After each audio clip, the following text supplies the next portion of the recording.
Hi everyone, నేను మిలునాథ్ Kishan tech in Telugu ఛానల్కి స్వాగతం.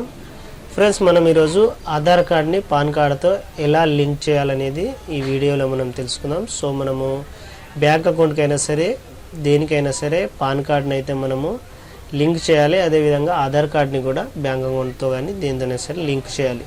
అదేవిధంగా మనము ఆధార్ కార్డ్ని పాన్ కార్డ్తో కంపల్సరీగా లింక్ అయితే చేయాలి. సో ఇది ఎందుకంటే మనకు పేటిఎం కానీ ఏదైనా సరే కేవైసీ అనేది చేసుకోవాలంటే కంపల్సరీగా ఆధార్ కార్డ్ పాన్ కార్డ్ అనేది లింక్ అనేది ఉండాలి. సో ఈ వీడియోలో మనం అది ఎలా చేసుకోవాలో మనం తెలుసుకుందాం. అంతకంటే ముందు మీరు నా ఛానల్ని కొత్తగా చూస్తున్నట్లయితే సబ్స్క్రైబ్ బటన్ ఉంటుంది. సో సబ్స్క్రైబ్ బటన్ని క్లిక్ చేయండి. అదేవిధంగా పక్కనే ఉన్న బెల్ ఐకాన్ని క్లిక్ చేసి మీ నోటిఫికేషన్ని ఆన్ చేసుకోండి. Aadhaar card link pan card అని ఉంది కదా, సో ఇలా క్లిక్ చేసాగానే ఇక్కడ మనకు ఫస్ట్ లింక్ వస్తుంది, link Aadhaar income tax returns అని ఉంది కదా. సో దీని మీద మీరు క్లిక్ చేయండి. అండ్ క్లిక్ చేసిన తర్వాత ఇక్కడ మీకు పాన్ కార్డ్ నంబర్ అడుగుతుంది. సో ఇక్కడ మరి ఏం చేయాలంటే పాన్ కార్డ్ నంబర్ని అయితే ఇవ్వాలి.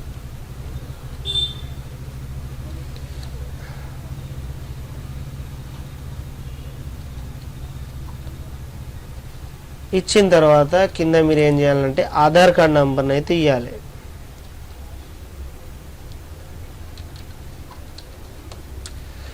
ఇచ్చిన తర్వాత ఇక్కడ మీకు ఆధార్ కార్డు మీద అయితే ఏం పేరుందో సేమ్ యాజ్ టీజ్గా అదే పేరునైతే ఇక్కడ మీరు ఇవ్వాల్సి ఉంటుంది. ఆధార్ కార్డు మీద ఏ పేరు ఉందో అది. ఒకవేళ మీ ఆధార్ కార్డు మీద అయితే డేట్ ఆఫ్ బర్త్ అనేది కేవలం ఇయర్ మాత్రమే ఉన్నట్లయితే, అంటే డేటు మంత్ ఇయర్ కాకుండా కేవలం సంవత్సరం మాత్రమే ఉందంటే అప్పుడు మీరేం చేయాలంటే ఇక్కడ బాక్స్ ఉంది కదా, ఈ బాక్స్ లోపల క్లిక్ చేయండి. అలా కాకుండా మీకు డేటు మంత్ ఇయర్ 3 ఉన్నట్లయితే ఈ బాక్స్ లోపల మీరు క్లిక్ చేయాల్సిన అవసరం లేదు. అండ్ ఇక్కడ మీకు నెక్స్ట్ వచ్చేసి I agree to validate my Aadhaar details with UIDA ఉంది కదా. సో నేను లింకు చేయాలన్నా వద్దా అనేసి కొద్దిగా మనకు టర్మ్స్ అండ్ కండిషన్స్ లాంటివి అనుకోండి. సో అగ్రీ చేయమంటున్నారు. సో ఇక్కడ మీరు అగ్రీ చేసేయండి. అండ్ నెక్స్ట్ వచ్చేసి ఇక్కడ మనకు క్యాప్చా కోడ్ ఉంది కదా. సో మనకు ఒక ఇమేజ్ లోపల క్యాప్చా కోడ్ అయితే ఉంది. సో ఈ క్యాప్చా కోడ్ని మనం కింద ఈ డబ్బా లోపల మనం ఫిలప్ చేయాలి. సో ఫస్ట్ అయితే ఫిలప్ చేయండి. మనకు ఎలా ఉంది, క్యాపిటల్లో ఉంది కాబట్టి కంపల్సరీగా క్యాపిటల్లోనే మనం చేయాలి. ఇలా చేసిన తర్వాత ఇక్కడ లింక్ ఆధార్ అని ఉంది కదా. సో ఇక్కడ మనం ఏం చేయాలంటే లింక్ ఆధార్ మీద క్లిక్ చేయాలి. ఒకవేళ మనము ఓటీపీ ద్వారా మనం చేయాలనుకున్నాం అనుకోండి, ఇక్కడ మనము రిక్వెస్ట్ ఓటీపీ అని ఉంది కదా. సో ఓటీపీ ద్వారా మనం చేయాలనుకున్నట్లయితే ఇక్కడ ఓటీపీ రిక్వెస్ట్ ఉంది కదా, దీని మీద క్లిక్ చేయండి.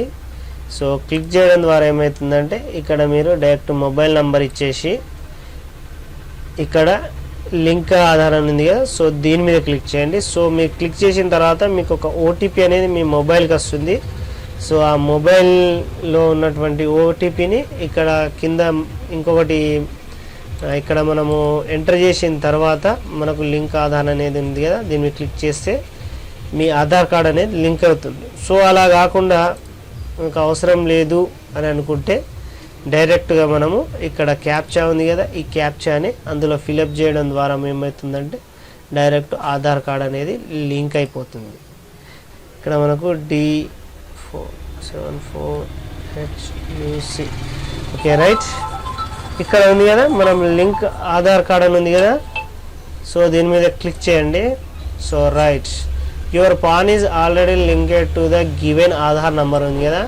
అంటే దీని అర్థం ఏంటంటే ఆల్రెడీ నేను ఈ ఆధార్ కార్డ్ని పాన్ కార్డ్తో లింక్ చేశాను అనేసి ఇది చెప్తుంది.